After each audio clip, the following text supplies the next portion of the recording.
out of the loop regarding these UAP activities, specifically in our waters? Yes. I think it's about 5% of our ocean that's actually been studied in detail by man, and we've studied more of space than we had of our own oceans. And so are there any accounts of UAPs emerging from or submerging into our water which could indicate a base or presence beneath the ocean's surface?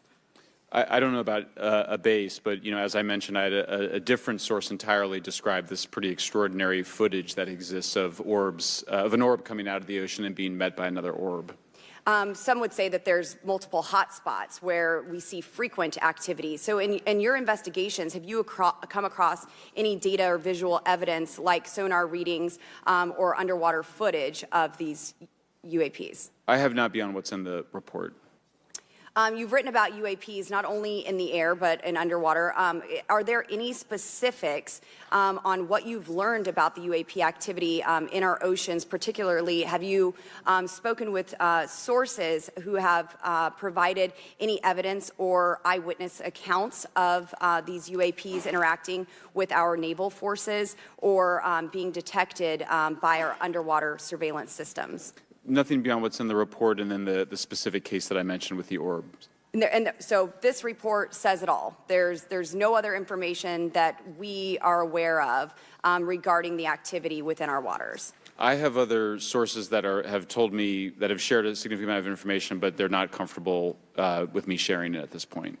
Okay. Are there any technological capabilities observed in these oceanic UAPs that seem to defy our current understanding of physics or our engineering capabilities?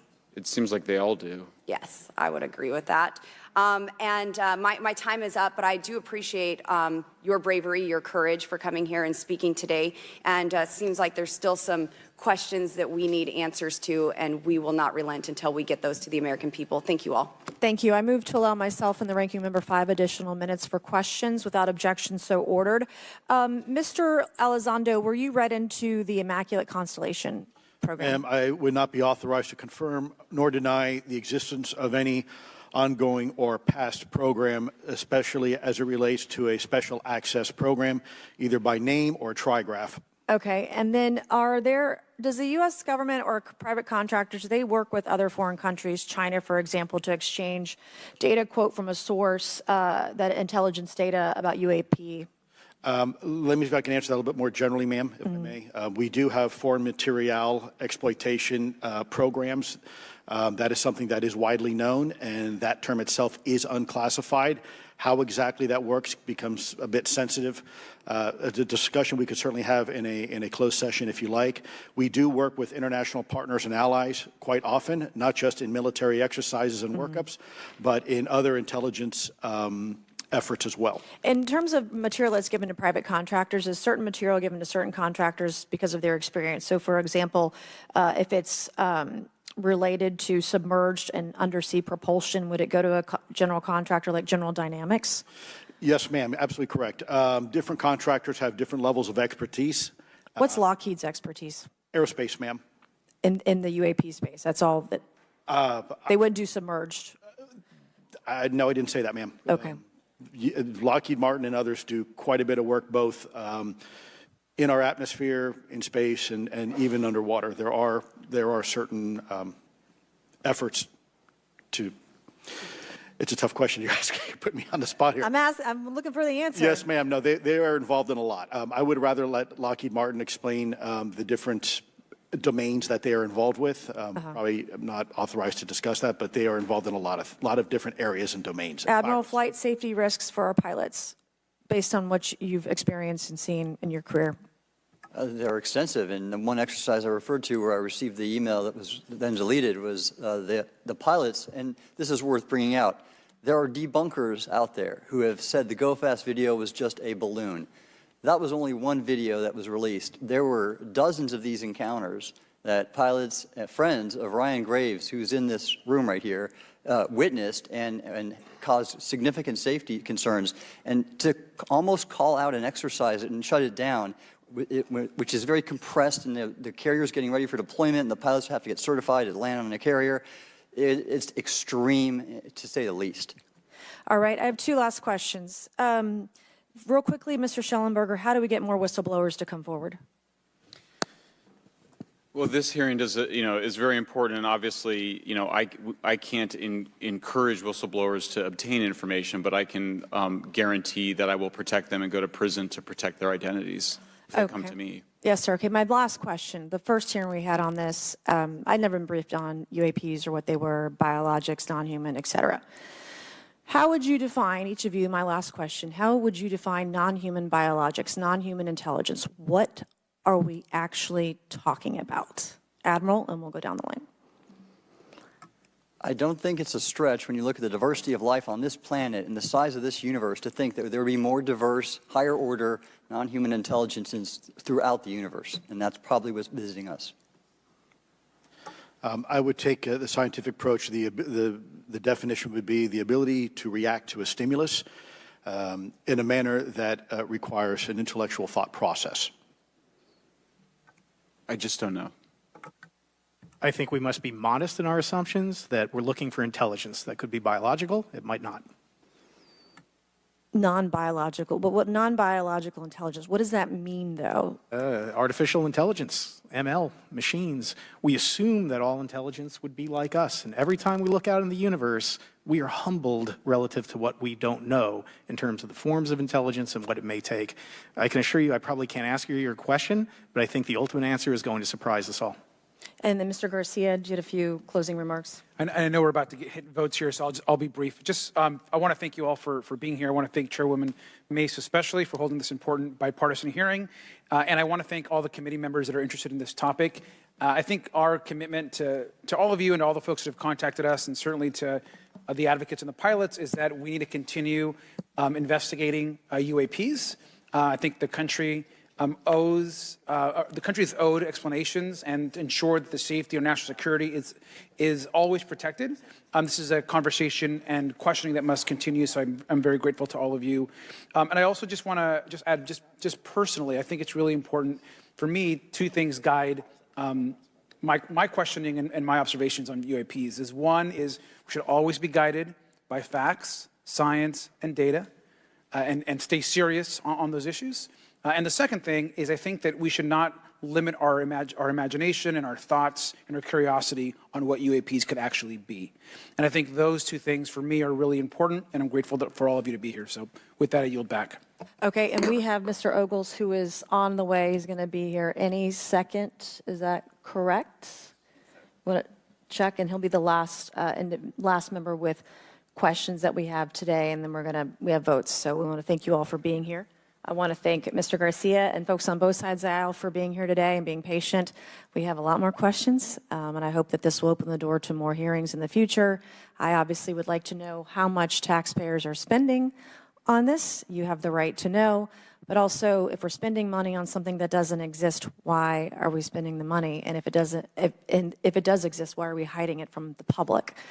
And of course, our national security is a huge issue, because if there's technology that could harm us or our allies that are in the hands of our adversaries, we obviously want to stay ahead of that to the best of our ability to ensure that that technology is not in the hands of someone who could use it against us or our allies anywhere in the world. So, Mr. Ogles, you're just in time, babe. I will recognize you for 5 minutes of questioning before we head on out today.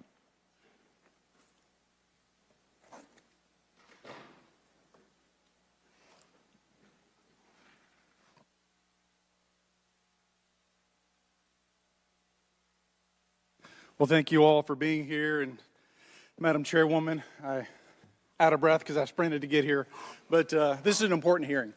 I think we all know that there's something going on. Mr. Elizondo, based on your knowledge of UAP sightings, do you believe it's fair to say that they are especially common near nuclear sites? Yes, sir. Mr. Congressman, I absolutely am convinced of that, as are my colleagues inside the government.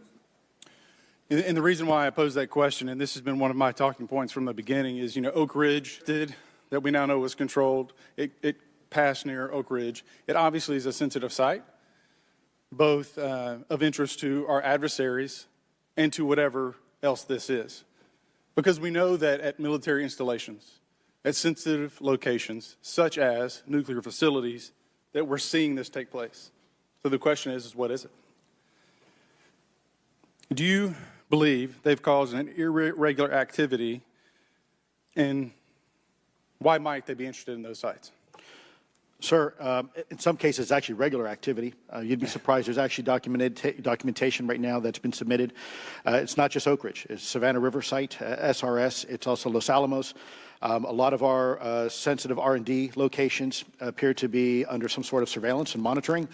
Why? Well, because a lot of innovation comes out of those areas, a lot of new technologies, a lot of if you will, disruptive technologies that we use for our national defense originates out of those locations, and advanced concepts in physics as well. So if I was doing any type of reconnaissance, even on a foreign adversary, that's a great target to start with. Sure, and again, this has been one of my talking points. I do have questions. What role might the Department of Energy or its subsidiaries or affiliates have in this type of technology? Or possessing this type of technology, whether it's ours or others. Mr. Gallaudet, I think your testimony has been pretty clear, but would you please reiterate that do you believe UAPs pose a threat to pilots? Excuse me. Yes, sir. Absolutely. They were threatening Navy pilots during the exercise that I was, my people were involved with in 2015, and it's my understanding they're risking pilot safety, commercial and military today.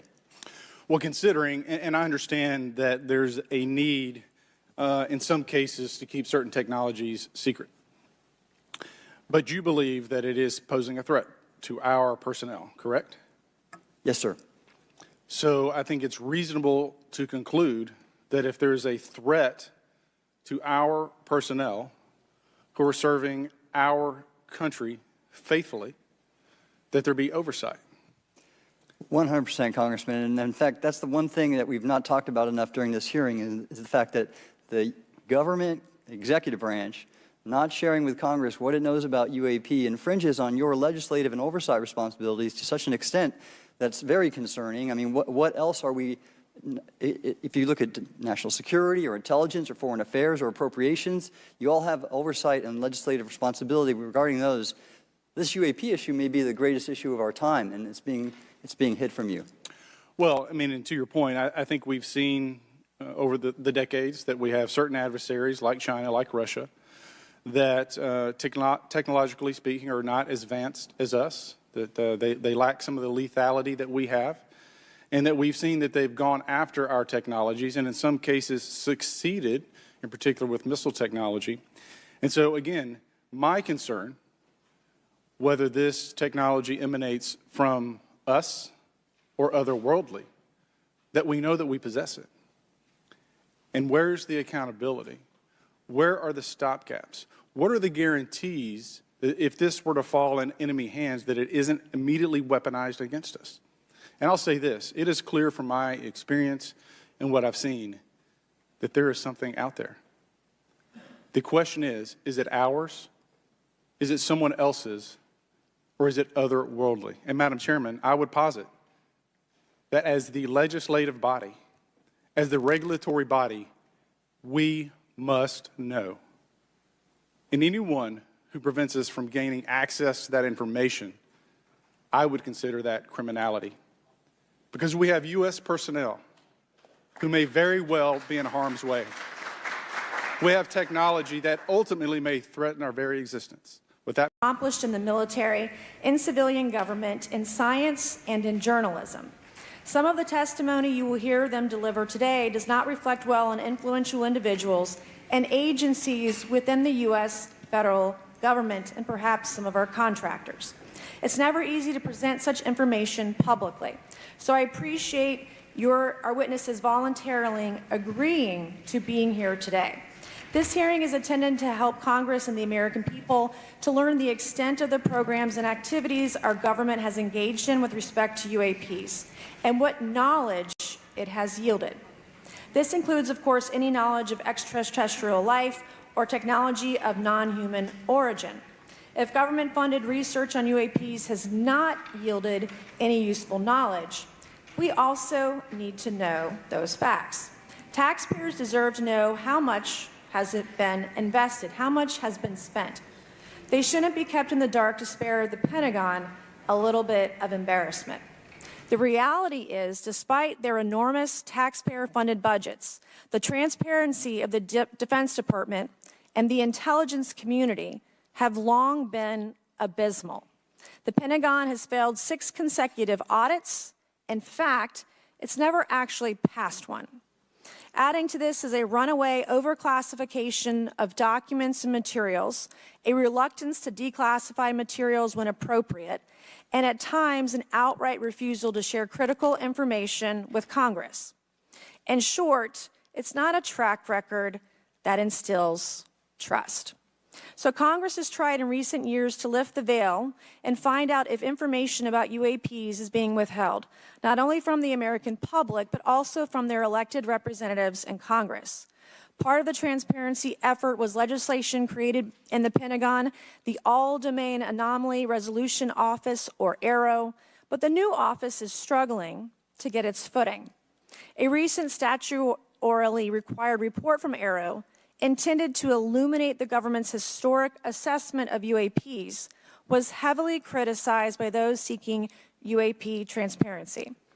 The report has stoked suspicions AARO is unable, or perhaps unwilling, to bring forward the truth about the government's activities concerning UAPs. I'm disturbed that AARO itself lacks transparency. Even its budget is kept from the public.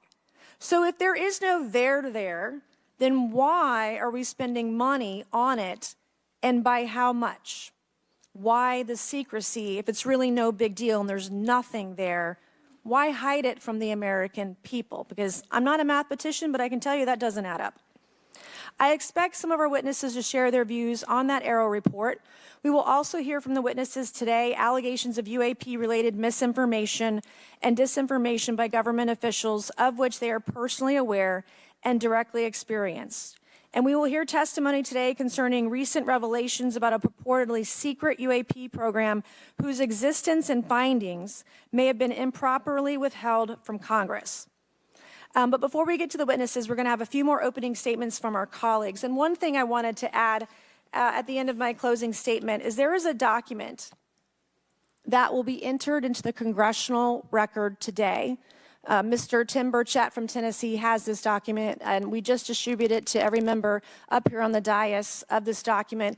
But this is going to be the original document from the Pentagon about Immaculate constellation that Michael Schellenberger delivered to Congress today. So thank you, Mr. Schellenberger, for this information. We are all reading it in real time now, and Mr. Burchett will enter it into the record. But 12 pages about this unacknowledged special access program that your government says does not exist. So with that, I would acknowledge my colleagues, Mr. Garcia. I want to say, first of all, to Mr. Connolly, who cannot be here today, the ranking member on my subcommittee on cybersecurity, I want to say that I was greatly saddened to hear about the recent news of Mr. Connolly's cancer diagnosis, and I want to convey to him and to all of our colleagues, we wish our very best to you in a full and speedy recovery. And with that, I would acknowledge Mr. Garcia for 5 minutes. Thank you. Thank you very much, Chairwoman. And I want to thank the Chairwoman and the Chairman both for their continued support and really treating this this discussion and these hearings in a way that's bipartisan. I think one thing that's very important for all of us that are interested in the conversation around UAPs is that this is an area that both Republicans and Democrats, where we may disagree in a lot of other spaces, this is an area where bipartisanship is really important. And in fact, I would add it's critical that we all continue to work together in a way that moves forward with the truth and important disclosure. So we're here to have a bipartisan and serious conversation, I believe, about our national security. We should always ground these conversations in facts, evidence, and the data in front of us. I want to note that we have our witnesses here. I want to thank you all for being here, and note that also amongst you have folks that have also served us in our military. And I know that for many of you, this has been a difficult process, but I'm very grateful to have you with us today, and thank you for joining us.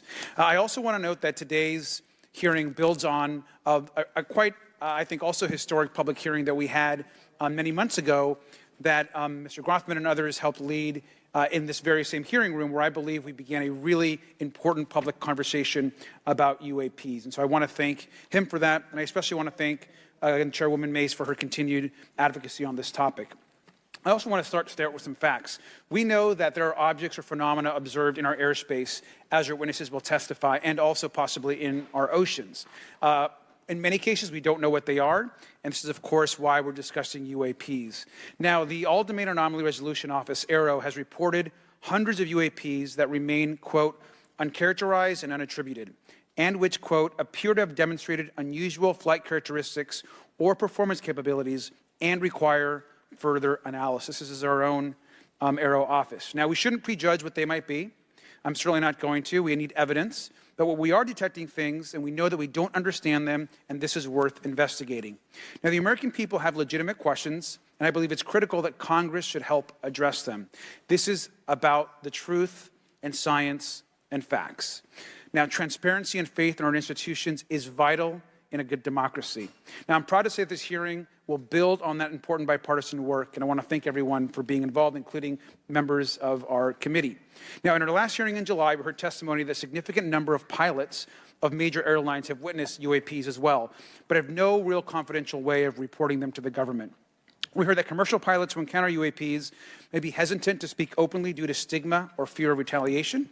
We also know that AARO has reported that, and I want to quote, that most reports still reflect a bias towards restricted military airspace, a result of reporting from military personnel and sensors present in such areas. And so the lack of ability for civilian pilots raises real safety concerns and limits our ability to understand UAPs. This is a particular piece of this conversation that I am very interested in. Now, our last hearing inspired us to introduce the Safe Airspace for Americans Act, joined by Chairman Grothman, Chairwoman Mace, and a bipartisan group of co-sponsors.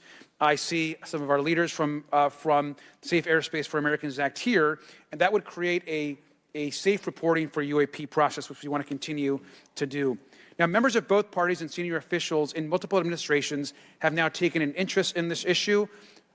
Mainstream media, in many cases, are beginning to take more of an interest in this issue, and we should all be proud to carry that work and build confidence for the American people. I believe we can always be more transparent. To me, this hearing and others are simply about the truth and getting to the facts of what these UAPs actually are. It's very important that we show that Democrats and Republicans in Congress can work together to cut through misinformation and look for a serious and thoughtful way to have the discussion in public. Many of us have also called for additional public hearings to discuss UAPs. This should be a topic that continues on throughout the Congress so that we can gather more information, data, and work with the relevant agencies to gather more information. Finally, I just want to add that those that are here on this dais, many of us have participated also in classified briefings as well, and where we have also gained a lot of important, I think, and interesting information, at least I personally have. And so with that information, we want to continue today's hearing, and I thank all of our witnesses for being here. And with that, I'd like to yield back.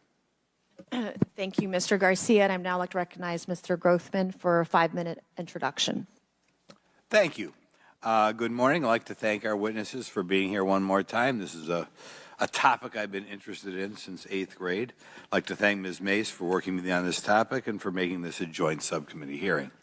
Last year, the Subcommittee on National Security, the Border and Foreign Affairs held an historic hearing to understand the potential national security risk of unidentified anomalous phenomena, or UAPs. We heard from former Navy Commander David Fravor, who shared firsthand experience with a UAP he engaged while on duty in the Pacific. We learned from David Gresh, a former member of the intelligence community, who revealed the supposed existence of secret government programs hidden from congressional oversight. Additionally, former military pilot Ryan Graves informed us of the limited ways in which the military and commercial pilots can report UAP sightings. Since that last hearings, I've led several briefings with government agencies to deepen my understanding with these issues. First, the Department of Defense Inspector General's Office informed us that the Department of Defense does not have a streamlined process for service members to report UAP activity. Since then, the Joint Chiefs have implemented standards for UAP reporting across the services. The Intelligence Community Inspector General informed us that whistleblowers often fear retaliation for reporting mismanagement of highly sensitive government projects or information. Finally, AARO has expressed to the committee that, like any other federal government agency, it's faced challenges in its establishment, specifically in hiring staff to manage UAP historical records and coordinating with other federal agencies. While these agencies have been helpful to us in understanding the challenges that come from collecting UAP data, none of them have been able to substantiate the claims made at this hearing last year by David Grush. Despite our committee members endlessly questioning these agencies inside and outside of a skiff. I hope our witnesses today will be able to provide evidence and content that is worthwhile to our pursuits of eliminating government waste and increasing transparency. To help alleviate some of the roadblocks, I'm supportive of measures that were included in last year's National Defense Authorization Act to increase transparency and improve record-keeping measures when it comes to UAPs. But I believe there's still more work to go. I co-led the Safe Airspace for Americans Act with Ranking Member Garcia, which requires the Federal Aviation Administration to develop procedures to collect UAP data from civilian aviators. I look forward to working with members of Congress to see that this legislation and other UAP legislation crosses the finish line. I'm deeply alarmed by the reporting of the massive drone swarm that flew over Langley Air Force Base in Virginia last December. Langley is the home of the 1st Fighter Wing, which maintains half of the F-22s in the U.S. Air Force inventory.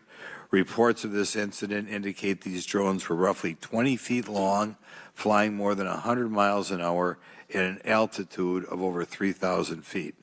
Yet the origin of these drones and their operators remains a mystery.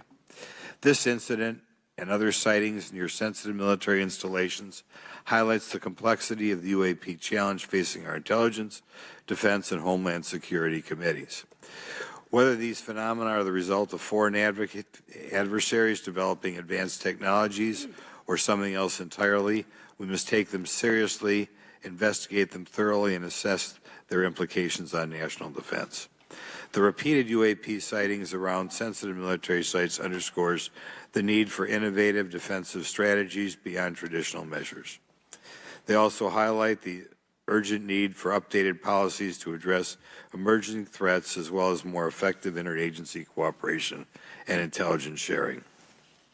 However, none of this is going to be possible without transparency. For far too long, critical information about UAPs has been either classified or ignored, leaving the American public and key congressmen without clarity needed to make informed decisions.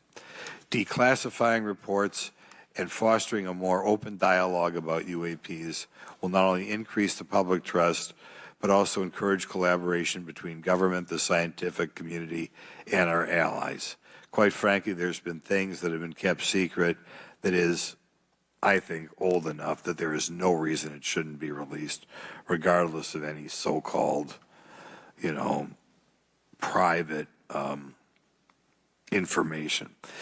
A transparent approach will allow us to share insights, identify patterns, and develop new strategic defenses. As we continue to investigate these phenomena, we must do so with a mindset of protecting our country, advancing scientific discovery, and upholding the trust of the American people, who right now I don't think have trust, and it's just obvious. I don't have trust. We cannot shy away from the unknown, especially when the stakes are so high. I look forward to discussing these matters with the witnesses today. I'm hopeful we can learn from the testimony and come out of this hearing with actionable ideas to advance UAP transparency. Actually, the idea is just to say, in my mind, go back 15 years and everything has to be released. I'm hopeful that we can learn from their testimony and come out of this hearing. And with that, I yield back. Thank you. I will now recognize Mr. Moskowitz for a 5-minute introduction. Thank you, Chairwoman. Good morning, everyone. I first want to thank the chairs and ranking members for holding the hearing today on this topic and, again, having a second hearing. I want to thank the witnesses for coming forward today to share your expertise on UAPs and the need to build trust through transparency. But first, I want to mention, you might be wondering why Chairman Comer has allowed me to be a ranking member today, but it's really only because our dear friend, Jerry Connolly, is not here. As Chairwoman Mace mentioned, he was diagnosed with esophageal cancer, and all of us on this committee know Jerry, and he's a fighter, and we're praying for him and hoping for his speedy recovery. So today's hearing marks this committee's second meeting dedicated to UAP transparency. I was pleased, as I know all of us are, on the bipartisanship that existed in last year's hearing, and even though we can't talk about what happens in the classified settings, the bipartisanship that has existed in those settings with the questions members have asked. Last year's hearing was a great example of open dialogue about UAPs, and we must remain committed to sharing information with the American people. And I think you see that commitment based on the people here and the commitment across the political spectrum. I personally have worked with multiple members of this committee, but I want to particularly thank Congressmen Burchett, Mace, Luna, and Garcia for working on bipartisan pieces of legislation. In recent years, Congress has taken numerous bipartisan steps towards greater transparency. In 2022, in the NDAA, we created the All-Domain Anomaly Resolution Office to investigate unidentified flying objects.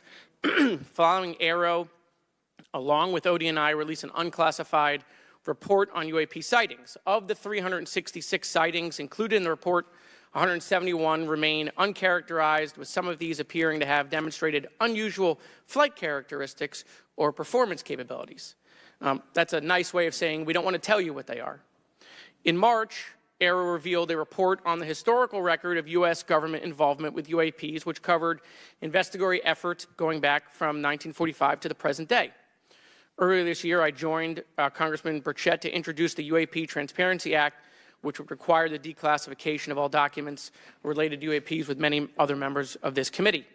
In fiscal year 2024, the NDAA required the National Archives and Records Administration to establish the Unidentified Anonymous Phenomena Records Collection. This collection will include digital copies of all unidentified UAP records that can be publicly disclosed. This commitment in transparency is vitally important, and unnecessary overclassification has led to a void of information, which has allowed theories over the decades to foster. When the American people and members of Congress ask, are reports of UAPs credible, we're met with stonewalling. We're met with responses of, I can't tell you. And in fact, we're met with people not wanting us to have hearings. We're met with people not wanting us to ask you questions. In fact, many of us were told not to ask some of you certain questions on certain topics. In a time of heightened distrust of our government institutions, I believe more transparency is not only needed but is possible. And obviously we can respect national security limits, but we also have to provide our constituents with the information and oversight that they have tasked us for. As part of this, government agencies must maintain open lines of communication with members of Congress. And there are regular questions that Americans have. What are UAPs? Are they real? Are they ours? How has this technology been developed? How do they get funded? Right? And now we've seen this has gone from a long time ago where you could discredit people because it's some guy living in a Winnebago. You're able to see people now, these are pilots, these are military, these are folks with serious backgrounds. This has changed the face of this because now we have video. People will have questions. We know there are advanced technology programs. Almost 15 years ago, one of those came out of Area 51 to go after Osama bin Laden. And the only reason we know about that is because one of those helicopters was downed. Americans have questions about whistleblowers who have come forward to talk about retribution. And so I want to thank everyone for being involved today on trying to get more transparency. This has been bipartisan, bicameral, and as we get into a new administration, the president-elect has talked about opportunities to declassify information on UAPs, and I hope he lives up to that promise. And with that, I yield back. Okay, thank you, Mr. Moskowitz. And I would now, committee staff asked me to go ahead and I will do it, to enter into the congressional record this 12-page document that Michael Schellenberger brought today that describes the Immaculate Constellation government program. So we will do that now. Every member up here has a copy of it. The first section talks about the unacknowledged special access program called Immaculate Constellation, and the second section about USG imagery intelligence. And Representative Luna just told me if I say Immaculate Constellation, I'll be on some list, maybe a FISA warrant. So come at me, bro, I guess. But without objection, entered in the record. All right, so next we will introduce our witnesses for today's hearing. Thank you so much for being here. Our first witness is retired Rear Admiral Tim Gallaudet, who retired from the U.S. Navy and is now the Chief Executive Officer at Ocean STL Consulting. Our second witness is Mr. Luis Elizondo, a former Department of Defense official and author of a recent bestseller book about UAPs. Our third witness is Mr. Michael Schellenberger, founder of the newsletter Public and author of a recent journalistic piece about special access programs, including one widely identified as Immaculate Constellation. I swear the staff wants me on a list. Okay.